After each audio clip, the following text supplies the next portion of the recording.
अस्सलामुअलैकुम गाइज। दुनिया में बहुत सारे लोग हैं जो आइडल वर्शिप करते हैं। आज की इस वीडियो में मैं कुछ ऐसे पॉइंट्स आपको बताऊंगा जिससे आपको पता चलेगा कि क्यों आइडल वर्शिप गलत है। सोचने वाले लोगों के लिए ये पॉइंट्स होंगे ताकि उनकी आंखों से पर्दा हट सके।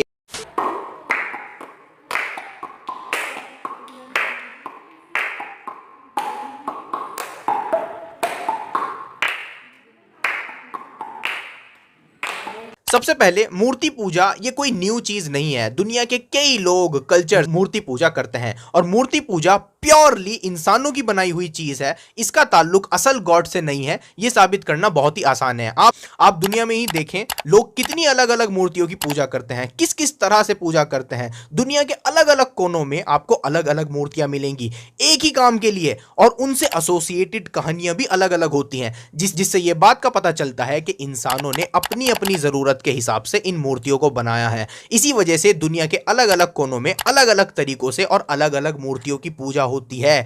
और तो और अगर आप पास्ट के लोगों की लाइफ देखोगे तो आपको यह भी पता चलेगा आज से हजारों साल पहले लोग जिन मूर्तियों को पूजा करते थे आज वो सब खत्म हो गई हैं और उनकी जगह न्यू मूर्तियां आ गई हैं, और इसी वजह से मार्केट में न्यू न्यू मूर्तियां वजूद में आती रहती हैं। सुबह सुबह ऐसे ही बात होने लगा कि इतना सारा कोरोना का कहर चल रहा है हमारे देश के ऊपर, क्या करें, इसका समाधान कैसा किया जाए। तो इसके लिए हम लोग ने सोचा कि चलो एक कोरोना माता जी का मूर्ति बनवाते हैं और लाके अपने गांव में स्थापित करते हैं। क्या पता इससे कोरोना माता के आशीर्वाद से थोड़ा हमारे गांव के रहने वाले सभी को या और जो भी हैं सबको राहत मिले।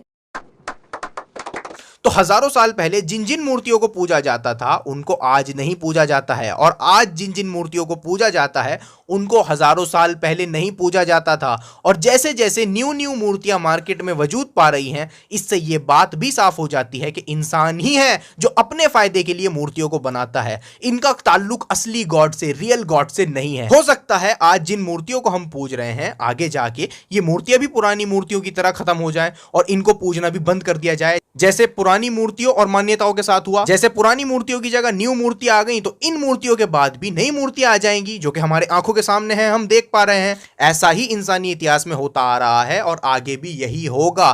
तो बेटर यही है कि ये इंसान की बनाई मूर्तियों को छोड़कर रियल गॉड की इबादत की जाए। और फिर सवाल यह उठता है कि हम किसकी बात कर रहे हैं? हम यूनिवर्स के बनाने वाले की बात कर रहे हैं। यूनिवर्स किसे कहते हैं क्या आप जानते हैं? आज जो नॉन यूनिवर्स है उसमें एक अंदाजे के अकॉर्डिंग 2 लाख करोड़ गैलेक्सीज हैं। उनमें से एक छोटी सी गैलेक्सी मिल्की वे के अंदर हम रहते हैं, और मिल्की वे के अंदर हम देखते हैं कि 10,000 से 40,000 करोड़ सितारे हैं, और उन सितारों में से एक सितारा हमारा सूरज यानी सन है।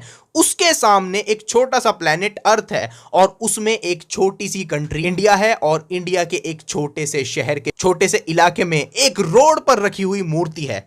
क्या यह मूर्ति वाकई कुछ कर सकती है? आपको लगता है? आप खुद सोचो, इतनी बड़ी कायनात जिसने बनाई, जो इतना अजीम है, वो आपकी ही बनाई हुई मूर्ति में कैसे हो सकता है? कैसे आ सकता है? कैसे समा सकता है? ये मूर्ति आपको कैसे कोई नफा नुकसान पहुंचा सकती है? आप खुद सोचिए। जब आप यूनिवर्स का स्केल देखते हैं तब आपको समझ आएगा कि ये मूर्ति में इस यूनिवर्स को बनाने वाला नहीं समा सकता है। ये सोचना भी गलत है कि ये मूर्ति में कुछ है। किसी भी तरीके की मान्यता इस मूर्ति से रखनी गलत है।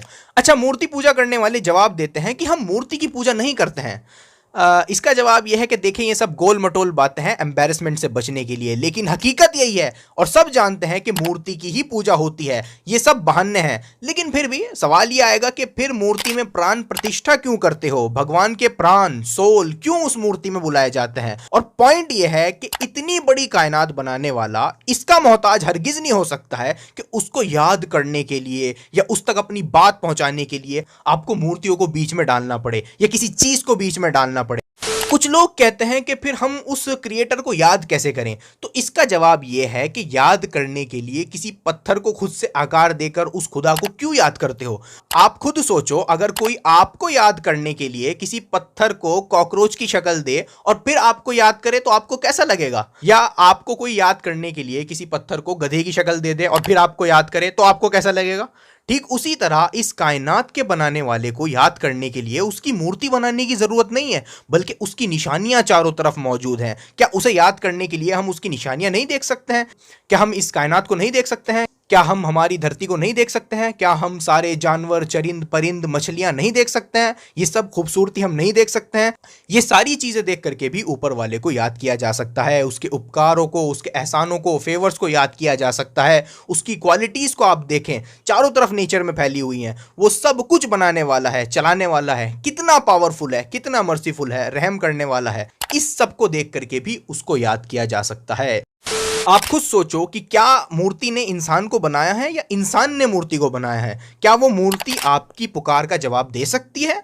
अगर किसी मंदिर में आग लग जाए और सब लोग अपनी जान बचाकर भाग जाएं, तो क्या वो मूर्ति भी अपनी जान बचाकर भाग सकती है? क्या उसके पास पांव हैं भागने के लिए? क्या उसके पास हाथ हैं कुछ पकड़ने के लिए? क्या उसके पास आंखें हैं देखने के लिए? क्या उसके पास कान हैं सुनने के लिए? आप खुद सोचो, आपके पास तो ये सब चीजें हैं, लेकिन उस मूर्ति के पास तो कुछ भी नहीं है। आप देख सकते हैं कि कितने सारे मंदिरों में मूर्ति चोरी होती हैं। तो क्या वो मूर्ति अपने आप को चोरी हो जाने से भी बचा सकती है? आप खुद सोचो। और अगर किसी का धक्का मूर्ति को लग जाए तो मूर्ति अपने आप को गिरने से बचा सकती है? क्या वे अपने आप को टूट जाने से बचा सकती है? अगर टूट जाए तो क्या अपने आप को फिर से जोड़ सकती है मूर्ति? हरगिज नहीं। और क्या आपको पता है कि विसर्जन के बाद जो मूर्तियां होती हैं उनका क्या हाल होता है? अब तो हाल ये है कि विसर्जन के बाद वहां फोटोज लेना तक मना है, क्योंकि उन मूर्तियों का इतना बुरा हाल हो जाता है विसर्जन के बाद। तो इसी वजह से फोटोज लेना भी मना है। आप खुद सोचें कि क्या ये मूर्ति कुछ बना सकती है, कुछ कर सकती है? आप खुद सोचें कितनी टेंशन है। आपने एक मूर्ति की पूजा की, फिर दूसरे की, फिर तीसरे की, फिर चौथी की, फिर पांचवी की, फिर छठी की, फिर सातवीं की। अब उसके बाद आपको हमेशा ये डर रहेगा, फिक्र रहेगी कि कहीं आठवां आपका काम ना बिगाड़ दे, नवा आपसे नाराज ना हो जाए। कितनी टेंशन है। लेकिन अगर आप एक मालिक जो आसमान और जमीन का बनाने वाला है उसकी इबादत करें, उसकी वर्शिप करें, तो आपको कितना पीस ऑफ माइंड मिलेगा। सोच के देखिए, सिर्फ एक मालिक की इबादत। और अकल से सोचिए, अगर ये मूर्तियों के हाथ में सच में कुछ होता तो सोचो आसमान और जमीन में कितना बड़ा कंफ्यूजन हो गया होता, हर चीज में कितना केओस हो जाता। जैसे एक गाड़ी में 2 ड्राइवर होंगे तो कितना बड़ा प्रॉब्लम होगा, ठीक उसी तरह अगर दुनिया में भी इतनी सारी मूर्तियों का दखल होता तो सब चीजों में केओस, कंफ्यूजन, एक्सीडेंट्स ही होते रहते। इसी वजह से हमें कहानियों में, किस्सों में मिलता है कि फला गॉड ने फला गॉड से लड़ाई करी और ये हो गया और वो हो गया। ये सब कहानियां हमारे सामने है। आप खुद भी सोचिए कि हम इंसानों की ही बनाई हुई, इंसानों के हाथों से तराशी हुई मूर्ति की इबादत क्यों करें? क्यों ना उसकी इबादत की जाए जिसने इंसान को बनाया। Worship the creator not the creation. आप देख सकते हो लोग उस मूर्ति को एक बच्चे जैसे रखते हैं, सुबह उठाते हैं। क्या गॉड को उठाने की जरूरत है सुबह? तो नहीं, हमारी कायनात को बनाने वाला इतना छोटा नहीं हो सकता है कि उसको इस तरह के ट्रीटमेंट की जरूरत हो। आप देखिए, लोग मूर्ति को दूध और खाना देते हैं, सुबह उठाते हैं, लेकिन क्या गॉड जो सबको खिलाता है उसको सच में कोई इस तरह खिला सकता है? हम सिर्फ अकल से भी सोचे तो हमको समझ आ जाएगा कि इस कायनात के बनाने वाले को ये सब की जरूरत नहीं है। वो किसी का मोहताज नहीं है, वो किसी पर डिपेंडेंट नहीं है। जो दूध मूर्तियों पर बहाया जाता है वही कितने गरीबों को मिल सकता है। आप खुद सोचिए। होता यह है कि मूर्ति पूजा से एक बहुत बड़ा बिजनेस शुरू हो जाता है। मूर्ति बनाने वालों का बिजनेस, उस पर चढ़ावा चढ़ाने वालों का बिजनेस, उस पर फूल और माला का बिजनेस। ये बिजनेस की वजह से लोग कभी नहीं चाहेंगे कि मूर्ति पूजा बंद हो। ये चीज आपको खुद ही सोचनी पड़ेगी, गौर करना पड़ेगा। कुछ लोग चढ़ावा चढ़ाने के जज्बे में यहां तक गिर जाते हैं कि इंसानों तक की बलि चढ़ा दी जाती है, और इंसानों की बलि आज भी दी जाती है। ये मौजूद है, एग्जिस्ट करती है आज भी। और अलग अलग मूर्तियों की पूजा करने वाले, असल हकीकत यही है कि कभी एक नहीं हो सकते। आप पास्ट में देखें कितनी जंगें हुई हैं, अलग अलग देवी देवताओं के मानने वालों में बहुत जंगें हुई हैं। और फिर नई नई मूर्तियां भी इंट्रोड्यूस होती रहती हैं, क्योंकि ये एक बिजनेस है। जैसा मैंने बताया, कोविड माता, क्या आपको रियली लगता है कि कोरोना माता नाम की कोई देवी सच में होगी?